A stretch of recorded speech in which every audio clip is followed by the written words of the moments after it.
Well, I would say this definitely scores 8 because it makes perfect sense. Right. The whole essay makes perfect sense, and also, like I said before, because of the perfectly used cohesive devices, this definitely scores 8. Right. What about yours?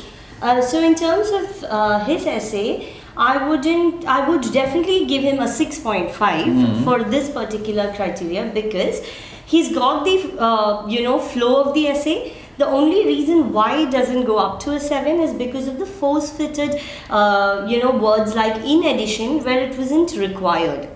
Also, in terms of your body paragraph, if you see, there isn't a clear demarcation between the topic sentence, the elaboration and the example. Yeah. Everything seems to be in a flow in terms of your body paragraph alone. I see. But if you look at the essay on the whole, there is good paragraphing, there is good identification of ideas in each individual paragraphs. You go deeper into the paragraphs, that lacks. I see, Okay, so this would definitely be a 6.5 for coherence and cohesion. Cool. And this it's something that I've always told my students, that that they have to focus on 3 most important things when it comes to writing a main body paragraph. Right. There has to be a topic sentence, explanation of your topic sentence, and an example to validate or justify your statement. Sure. So this essay has all of it. Yeah. Okay, so let's moving on to the next category, which is your lexical resource. So how good is his lexical resource in this essay? Well, this is excellent in some ways and not so excellent in some ways. Okay. For example, in terms of collocations, I think I talked about it in the last video. We made a video about it last time. Yes. There's a very good use of collocations here. For example, he's used financial needs. For example, if you look at the 4th paragraph, the last sentence, financial needs. If you look at the last paragraph, there's economical conditions. Right.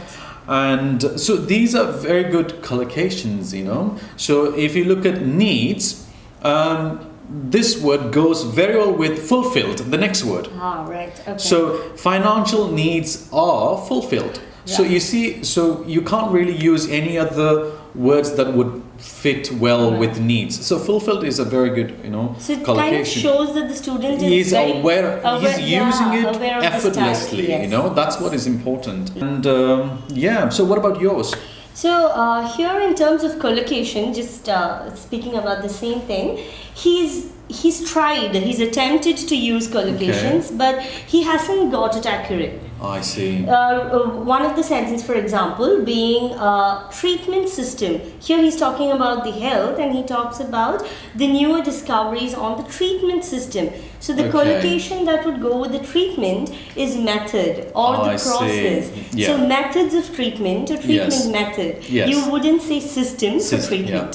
So which is why the examiner would definitely know that he doesn't know the style of collocation. Yes. So definitely. That kind of is a little bit of a problem for your lexical resource. So apart from the collocations, if you see, Kesh, the student has also attempted uncommon lexical resource. So uncommon vocabulary is again one of the criteria when it comes to your lexical resource. So if you see here in this line, he's tried to use the word intel. Which is quite good. So futuristic intel on modern era designs. So in fact, talking about the same case of the collocations, this student has attempted to try collocations, but unfortunately he hasn't got it right. For example, if you see the word here, it says treatment system. So in the second body paragraph. In the first body paragraph. So the treatment system is not the right collocation. So with treatment, the word method goes, or method of treatment or treatment method. You can use both of that. You could use process too, but not really the system. That's less frequently used. So that is something I spotted here. So the attempt is good, but unfortunately he hasn't been able to actually meet the category of collocation. So apart from the collocation alone, there is another section called the uncommon vocabulary. Yeah, use of uncommon vocabulary. Uncommon vocabulary. So, for example, words like intel, words like fruitful in the future. So those are very uncommon used vocabulary, which is a good thing when you use it in essay like this. Yes. So do you have any uncommon vocabulary in your stage? Well, I would say yes, to a certain extent, yes. He's used, for example, in the first main body paragraph, he says, as a discipline in universities. So in this case, the word discipline is a noun. Okay. And it's not the usual meaning that we normally use it for. Right, yes. So you need to have a discipline when you're at school, for example. This is the common meaning. Whereas in this case, what he's used discipline for is the word subject. Right. So this is quite an unusual, less frequency word. However, this is a very good uncommon word for the word subject. Okay, yeah, if you look at the first paragraph, actually, the first sentence of the first paragraph. Right. It says tertiary education. So tertiary education is a very good collocational phrase for university education or higher education. Right, yeah. So I would say that's quite So it's more like primary, secondary and tertiary. Yes, okay, yes. Okay. And also if you look at the third sentence in the same paragraph, while others opine. So the word opine is again a formal word and quite uncommon, right? Which has a clear meaning that it talks about something opposite. Like he's written here in the first paragraph, in my opinion. I see. So it's a clear example of that being uncommon and this being a very common word. Yeah, in a way that's considered to be memorized phrases in the IELTS exam. So the IELTS examiner, sometimes mark you down if you have too much of too many of these memorized phrases. Right. On the other hand, in my opinion, these are very commonly used. Scripted. Yes. Okay. Yes.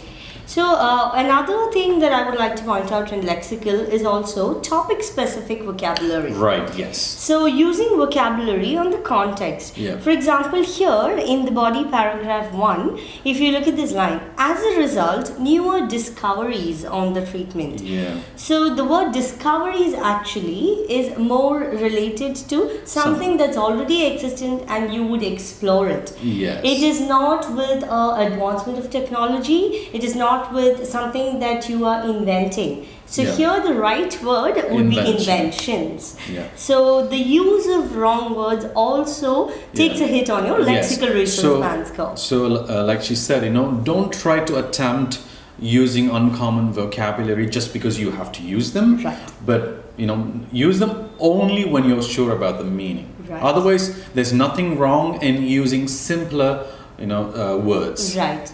So, I actually do, this essay hasn't used any idiomatic expressions, but what do you think about the use of idiomatic expressions? Well, there are actually a couple of idiomatic expressions. Right. If you look at the first main body paragraph, the last sentence, it says, because they put their heart and soul into what they are passionate about. So the phrase is, put your heart and soul into something. This is a very good idiomatic expression when you want to say that you have to put in a lot of efforts. Yes. So put in a lot of efforts is a good phrase as well, but this is an idiomatic expression.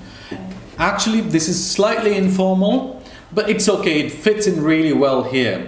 And I would also advise my students that unless you're very sure about about the meaning of these idiomatic expressions, don't use them. Because even if you get one word wrong, the entire meaning could change or the whole thing wouldn't make sense at all. For example, if you change the word into in, it wouldn't make sense. True. It sounds very unnatural. So don't use them unless you're sure about it. Okay. Yeah. So in that case, how much would you give them, give the essay a score?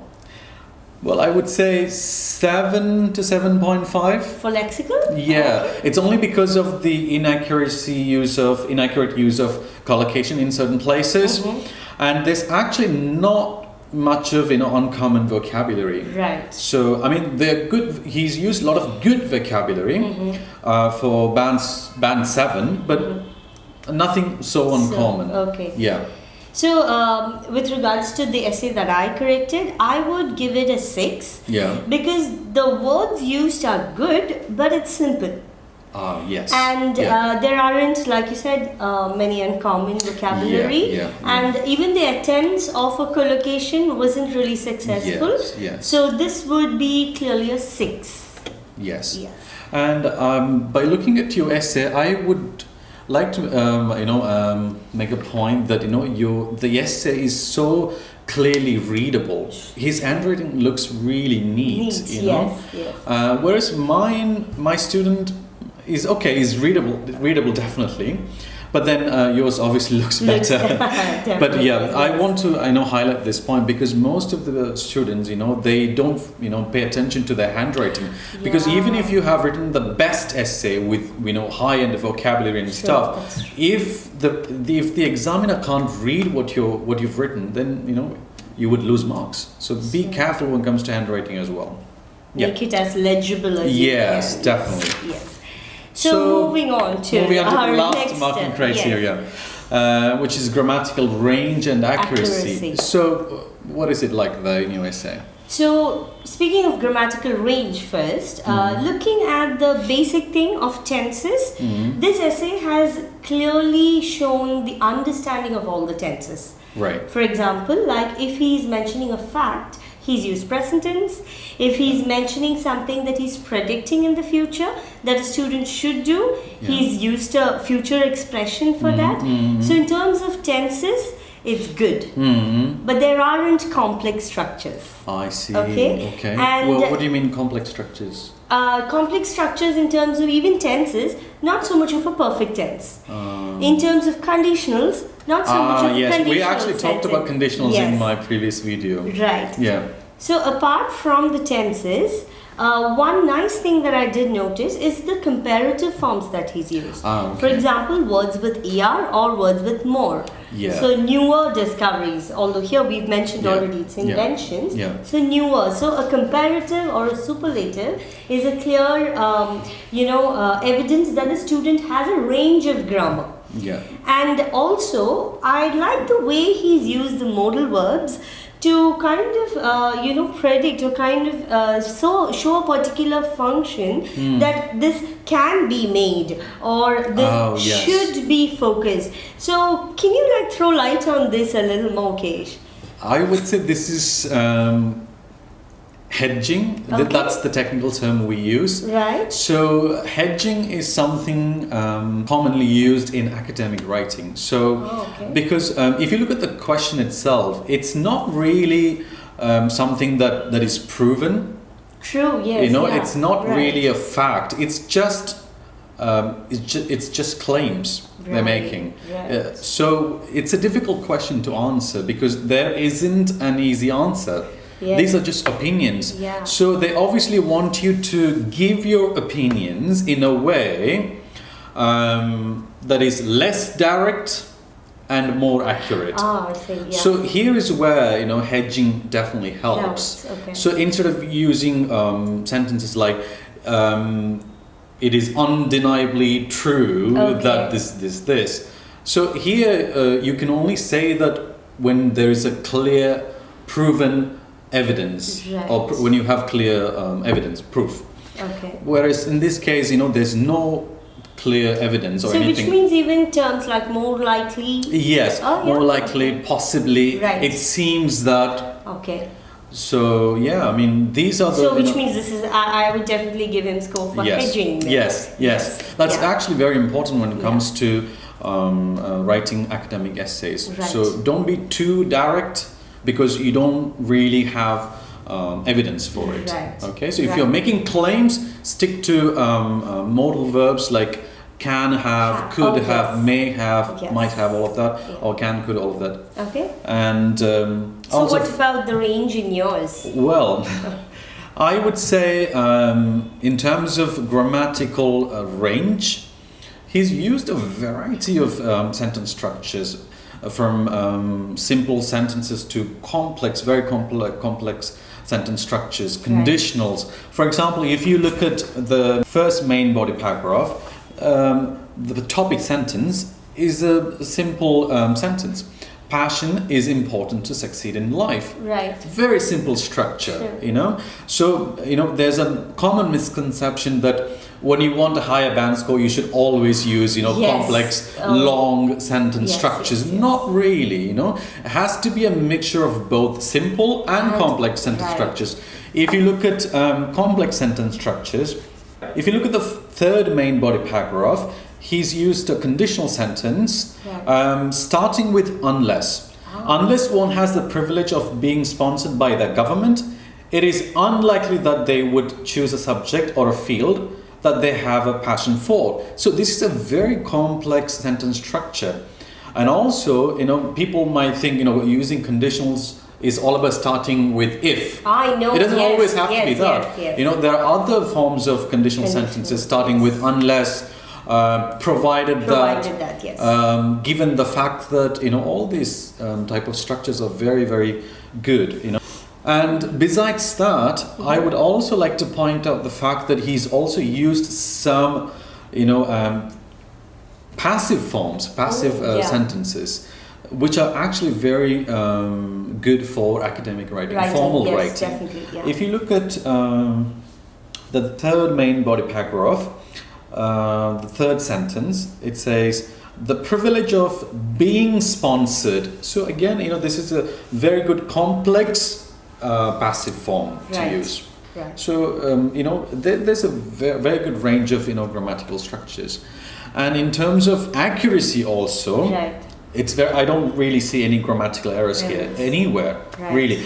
And what about that? Any grammatical errors? There are a few inaccuracies, but it isn't really hindering the communication. I see, okay. So which means it is definitely a 6. Okay. Because there isn't structures which, you know, makes the idea unclear. You're not that generous, are you? No, I mean, it's better to be critical at this juncture so that the students are able to get a 7 when they, you know, actually write the exam. So in terms of all the structures that he's used, it's simple. And it's not so, you know, so openly wrong. So it's fine, which means I would definitely give 6 for this grammatical range and accuracy criteria. Well, I would give 8. Okay. Because of the, you know, a wide range of structures, you know.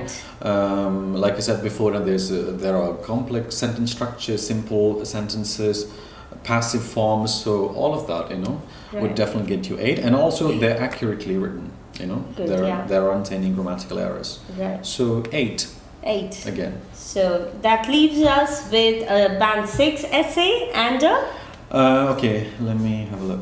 8, 7.5, 8 again. So 8 again. 8 again. So the band score for this essay would be 8.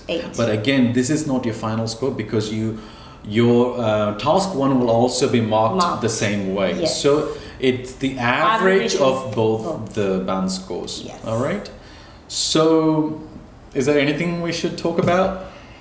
I think we've covered pretty much all the criteria. Pretty much everything, yes. Okay. So, I hope we've covered pretty much everything, haven't we? Yes, we have. Yeah. And we actually do have something in store for you also. Yes. Okay.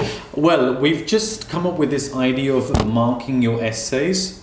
So, if you want to get your essays marked, be it task 1 or task 2, you can just send it to us. We will, you know, give you the email address you know, below the video. Right. And if you have any questions about it, you can just leave a comment and we will be more than happy to answer. Yes. So, thanks for your time, Ambika. Thank you so much. Thank you, Kesh. I hope you enjoyed the video as well. Bye. Bye-bye.